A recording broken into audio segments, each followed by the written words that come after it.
Oui,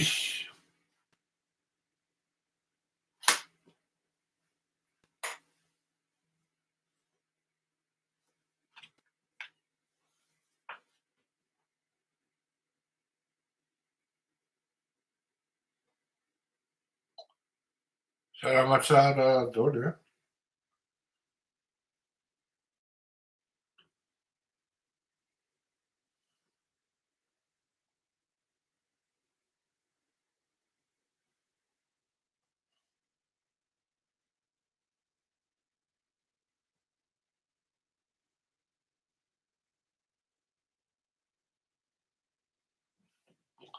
Fanomeravantsika rehetra tompoko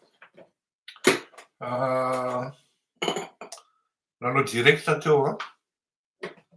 ary ialako tsiny amintsika rehetra fa tsy nandeha ny YouTube nangataka ny ireto olona fantatro akoatran'ny parmi tant d'autres zany ao anatin'ny fitondrana io hoe mialanareo fa fotoana zao ty raisana tsokombaomba ampitondra izany amitotakely ka miangavy antsika rehetra zany mba tsy hampalava ny resaka sy ny tarona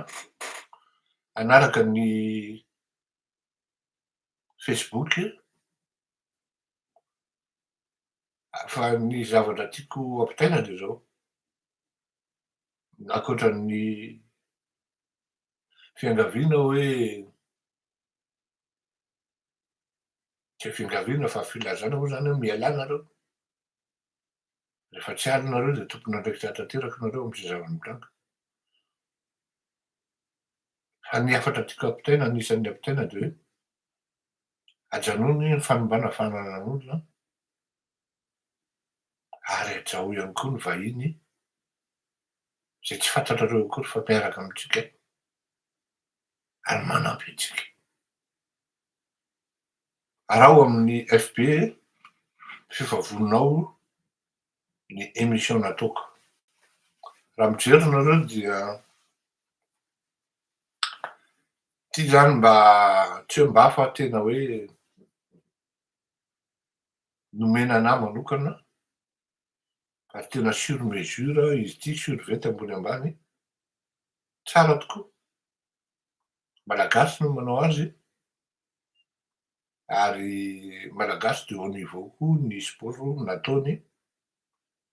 ka dia misaotra azy ny tenako misaotra azy mivady nanome ahako an'itony fitaovana itony satria dia teny ndraika le marque de groupe zany satria de tena raitra le izy jereo na amin'ny matiera ra ao tsara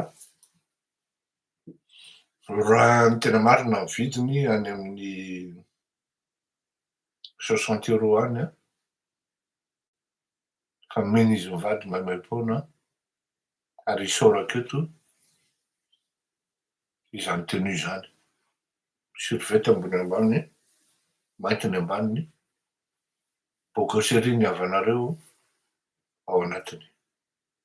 vita malagasy ty fa atia frantsa ny natao ka dia mametraka veloma ao amin'ny Facebook ny fotoanatsika veloma tompoko any amin'ny amy 10 any amin'ny verina na ohatran'izany raha karaky mouvement saotra tompoko